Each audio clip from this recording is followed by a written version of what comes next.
Bab 009.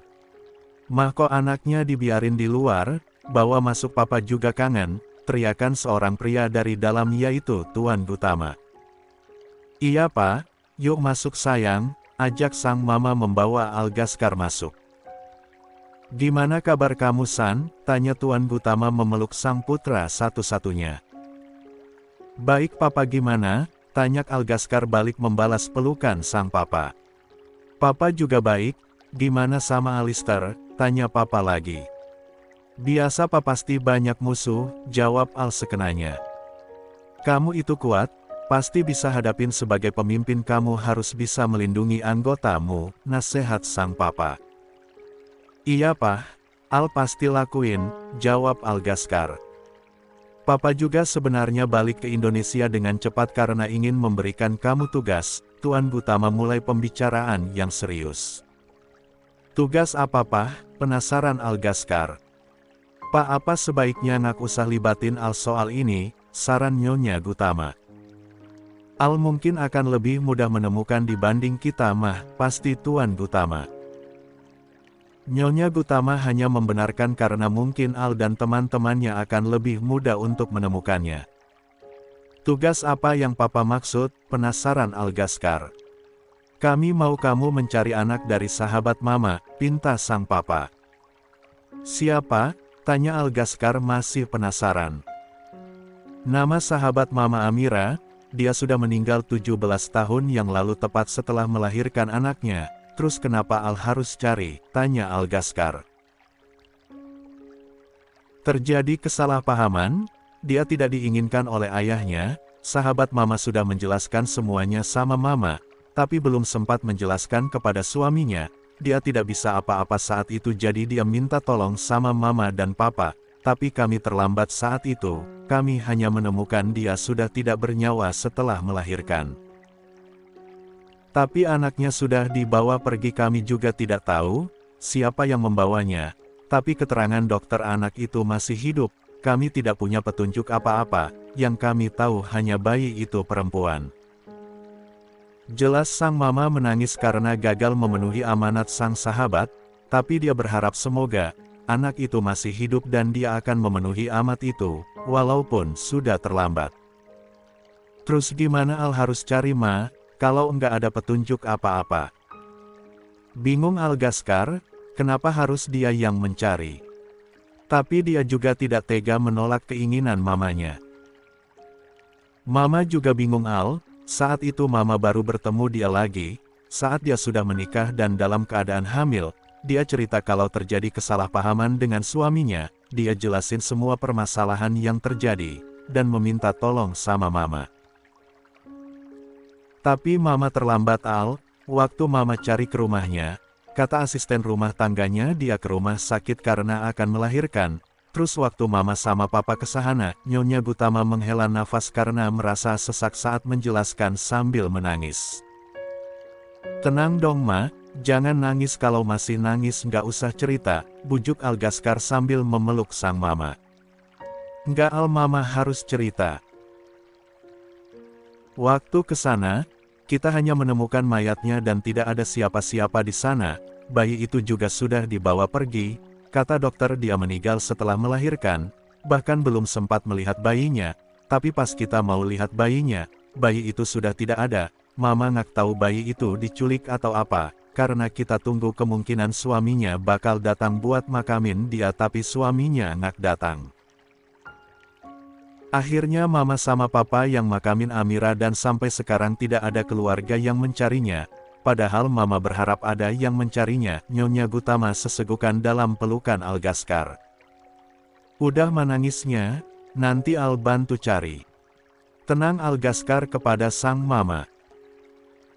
Makasih ya Al, mama minta tolong, keluarga dia udah banyak bantuin mama sama papa, mama nggak tahu gimana balasnya. Semoga dengan mencari anaknya dan memastikan anaknya baik-baik aja, rasa bersalah mama berkurang. Iya mah, Al akan usaha, makasih San, kamu memang anak papa. Rokok. Setelah memeriksa semua jadwal sang ayah, dan tahu kapan dia bisa masuk ke rumah itu. Rahmi merakit CCTV dan alat penyadap suara, disambungkan ke laptop. Setelah selesai tinggal atur jadwal kapan dia bisa masuk ke rumah itu, mending gue masuk kalau nggak ada orang, biar mereka nggak curiga. Setelahnya Rahmi mandi. Dia akan tunggu sampai nanti malam. Rahmi tahu kalau sang ayah pergi pasti orang di rumah bebas berkeliaran, tidak akan ada yang tinggal di rumah malam hari. Entah kemana mereka Rahmi tidak tahu, tapi yang pasti Rahmi cukup syukuri kebiasaan mereka, dengan begitu dia bebas memasang CCTV tanpa ada yang melihat. Jam sudah menunjukkan pukul 11 malam lewat 20. Rahmi sudah siap-siap untuk berangkat, dia sudah mengecek semua lokasi orang rumah, dan beruntungnya tidak ada orang di rumah, dia akan datang tapi bukan sebagai orang rumah, melainkan sebagai penyusup. Mending gue simpan motor di sini aja biar nggak ada yang lihat, guman Rahmi. Saat ini Rahmi memarkirkan motornya jauh dari rumah, tapi dia tahu jalan pintas lewat belakang, dia hanya perlu jalan beberapa meter, melewati semak-semak untuk sampai di belakang rumah. Setelah sampai di belakang rumah tepatnya di tembok pembatas rumah dan hutan.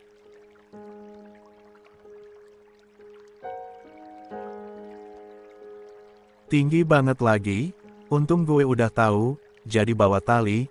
Rahmi kemudian mengikat tali dengan alat yang mirip jangkar, agar tali bisa tertahan di tembok, lalu dia manjat tembok menggunakan tali. Setelah sampai di atas tembok, Rahmi memperhatikan sekitar halaman belakang, takut-takut ada orang. Rahmi tahu rumah ini tidak ada penjagaan atau lebih tepatnya tidak dijaga ketat, hanya ada satpam dan beberapa bodyguard. Itu pun ditempatkan di depan dan akan ikut sang ayah jika ada perjalanan bisnis seperti sekarang ini. Jadi Rahmi sudah prediksi kalau sekarang aman, kalau pemilik rumah tidak ada atau sudah tidur di malam hari, maka semua maid akan meninggalkan rumah utama, dan kembali ke pavilion yang ada di samping bagian belakang bangunan utama. Jadi bisa dipastikan di dalam mansion sedang kosong. Sang ayah juga tidak memasang CCTV, benar-benar perenjagaan yang minim, tapi ada bagusnya juga. Karena mansion ini berada di komplek perumahan elit, dan penjagaan di luar ketat, jadi tidak ada penjagaan untuk masing-masing rumah, hanya satpam dan terkadang beberapa bodyguard, bagi yang ingin memperketat. Tapi Rahmi sudah dikenal jadi dia keluar masuk komplek tidak masalah. Rahmi kemudian lompat dari tembok yang memiliki ketinggian kurang lebih 3 meter, setelah mendarat dengan sempurna. Rahmi berjalan ke arah pintu belakang, mencoba membuka dan benar dugaannya dikunci. Tapi Rahmi cukup cerdas, dia sudah memprediksi ini jadi dia membawa persiapan. Ceklek. Terbuka, guman Rahmi lalu masuk, di dalam gelap kecuali di bagian ruang tamu lampunya tidak dimatikan. Rahmi berjalan mengendap-endap ruangan pertama yang dia masuki adalah kamar sang ayah. Untung ngak dikunci, lalu Rahmi masuk, menyalakan lampu kemudian mengeluarkan isi tasnya terdapat banyak alat-alat. Rahmi langsung saja memasang CCTV di belakang pot bunga yang sekiranya tidak terlihat, lalu alat penyadap suara di bawah kasur, memang hanya satu tapi mampu menangkap seluruh isi kamar termasuk kamar mandi, kecuali di luar ruangan karena kamar sang ayah kedap suara. Begitupun dengan CCTV mampu menjangkau seluruh ruangan, dan bisa dikendalikan lewat ponsel atau komputer yang sudah Rahmi sambung. Lalu lanjut ke ruangan yang lain, tidak ada ruangan yang terlewatkan oleh Rahmi kecuali kamarnya dan kamar mandi luar, tapi tetap dipasang penyadap suara, termasuk bagian depan mansion, tapi Rahmi pasang di balkon lantai 2 agar bisa menjangkau sampai di luar mansion dan jalanan. Finish, kemudian memeriksa ponselnya. Setelah memastikan semua hidup dan sudah tersambung dengan sempurna dengan ponselnya, Rahmi bergegas keluar dari mansion sebelum Brian, Naila, dan Sonia pulang. 1 minggu berlalu setelah pemasangan CCTV di rumah sang ayah, sekarang jadwal Rahmi untuk check up dan terapi. Rahmi sudah jarang gemetar kalau meminum obatnya tepat waktu. Tapi bukan itu yang membuat Rahmi semangat untuk check up, tapi karena dia akan menyelidiki soal Viko adik Felix. Dokter Ana ada? Tanya Rahmi to the point. Apa sudah ada janji sebelumnya? Saya ada jadwal check up dari minggu lalu, jelas Rahmi pada resepsionis itu. Baik, silahkan ke ruangan Dokter Ana, beliau sudah datang dan menunggu Anda, persilahkan resepsionis itu. Rahmi berjalan pergi menuju ruangan Dokter Ana, tapi tetap menutupi wajahnya, dia takut nanti ada Felix atau anak buahnya yang melihatnya. Tok tok tok, masuk, sahutan dari dalam, membuat Rahmi langsung masuk. Silahkan duduk. Oh iya, ada jadwal check up ya, ramah Dokter Ana. Iya, jawab Rahmi seadanya. Silahkan, saya akan periksa, persilakan Dokter Ana, lalu lanjut check up. Gimana? Apa masih ada keluhan? Tanya Dokter Ana. Udah jarang, kalau teratur minum obat, jelas adumi seadanya. Sudah tidak separah sebelumnya, tapi kamu masih tergantung dengan obat, jadi masih butuh terapi agar bisa sembuh total. Tidak perlu mengkonsumsi obat lagi. Terang Dokter Ana. Mari kita ke ruang terapi, hanya sekitar 15 menit, lanjut Dokter Ana, menuntun Rahmi keluar ruangannya menuju ruang terapi. Rahmi mengikuti dengan tetap waspada, takut-takut ada yang mengenalinya. Selama 15 menit Rahmi terapi, dia tidak mengeluh apa-apa karena pada dasarnya Rahmi anak yang kuat. Dia hanya tidak sabar ingin mencari tahu soal Viko.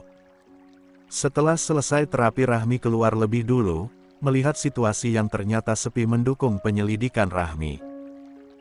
Rahmi berjalan pelan tetapi tetap normal agar tidak mencurigakan.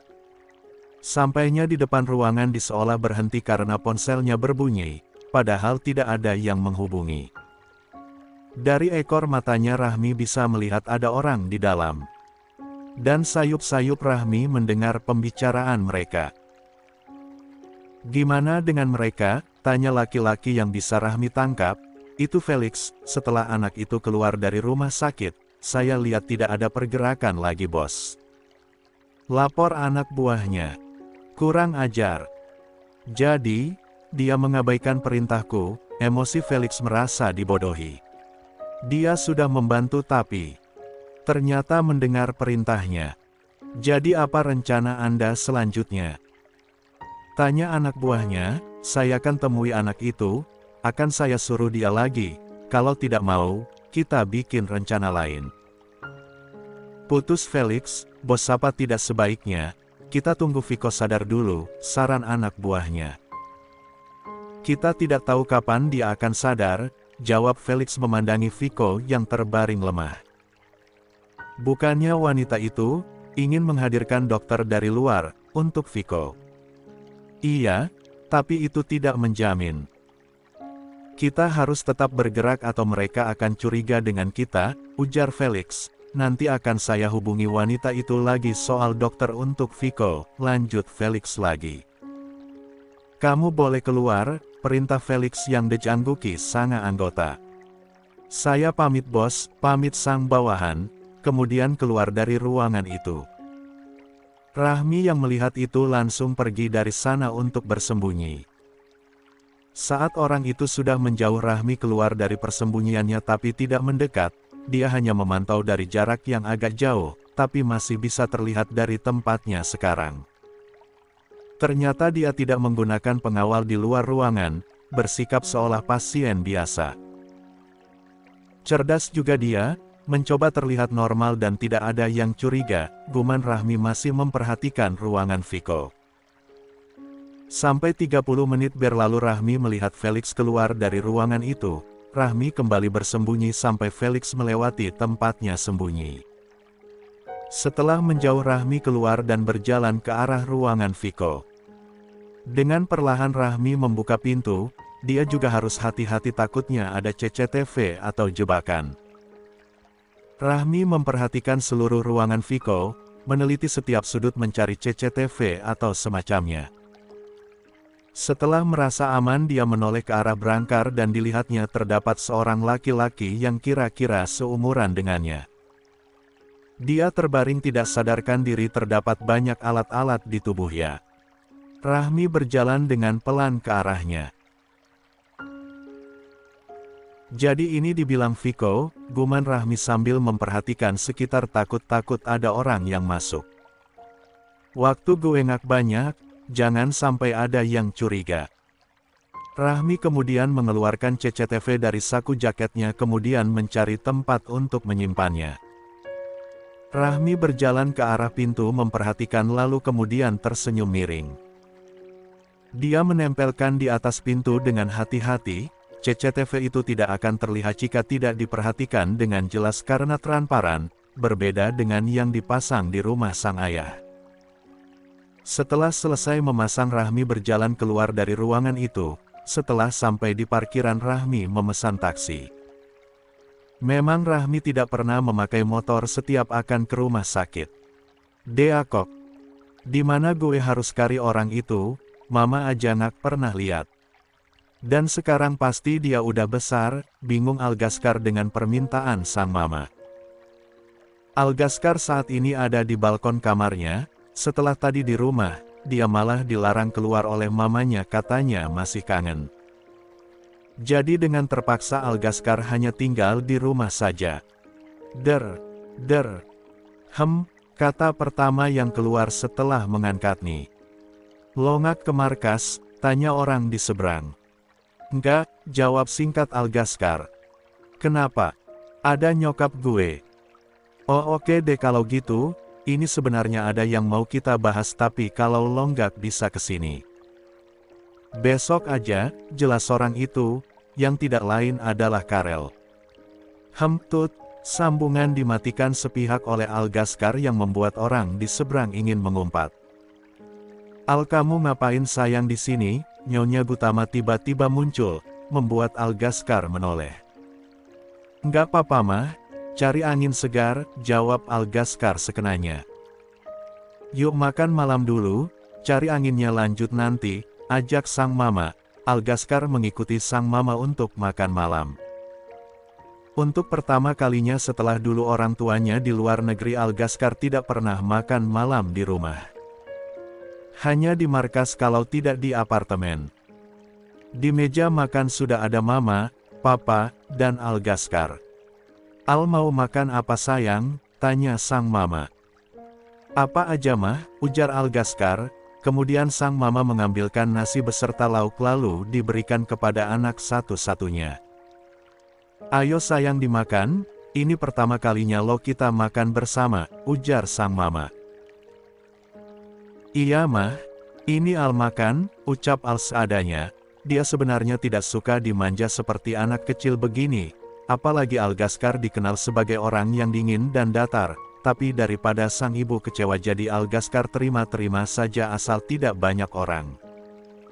Gitu dong sayang, mama seneng banget. Kamu kan jarang di rumah jadi kapan lagi, antusias sang Nyonya Gutama. Sekarang Rahmi berada di apartemennya, membuka komputer yang terhubung dengan CCTV di rumah sakit. Melihatnya sekitar 45 menit setelah dia keluar dari sana, tidak ada yang mencurigakan laki-laki itu belum sadar, dan tidak ada pergerakan apapun hanya dokter yang pernah masuk mengganti infus. Felix atau anak buahnya pun tidak kembali lagi.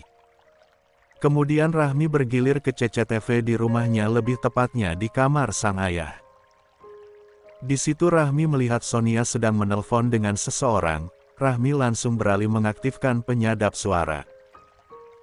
Aku sudah hubungin dan mungkin besok dia bisa datang, ujar Sonia, jangan sampai ada yang tahu, kecuali kamu termasuk anak-anakmu, tegas Felix. Kamu tenang aja, itu bukan urusan mereka. Dan bukannya Viko akan segera sadar. Dia hanya tidak diberi perawatan saja di rumah sakit besar, bahas Sonia. Aku memang sengaja, kita ada di kandang musuh. Aku tidak mau ada yang tahu keadaan adikku saat ini. Dengan membuatnya tetap tertidur memudahkan aku untuk mengaturnya. Bersembunyi di balik kematian dan ini benar-benar kesempatan yang bisa kita ambil untuk melawan mereka. Tutur Felix. Jadi kamu sengaja melakukan itu, kenapa? Tanya Sonia kaget. Karena ini bisa menjadi sebuah alasan kuat untuk melawan mereka. Kalau kita tidak bisa melawan dengan kekuatan, kita bisa lawan dengan hukum. Dan Viko bisa kita jadikan alasan, dan mereka tidak akan bisa mengelak karena ini nyata terjadi dan dilakukan oleh keturunan Gautama. Sinis Felix merasa bisa dengan mudah mengalahkan Gautama. Mungkin dia lupa kalau Gautama adalah seorang mafia. Memang bisa saja dia mencari cara lain, tapi Rahmi dia tidak tahu kalau Rahmi bermain di belakangnya tanpa dia ketahui. Orang yang dia anggap lemah dan tidak ada urusan apa-apa justru mungkin akan membuat dia terjatuh.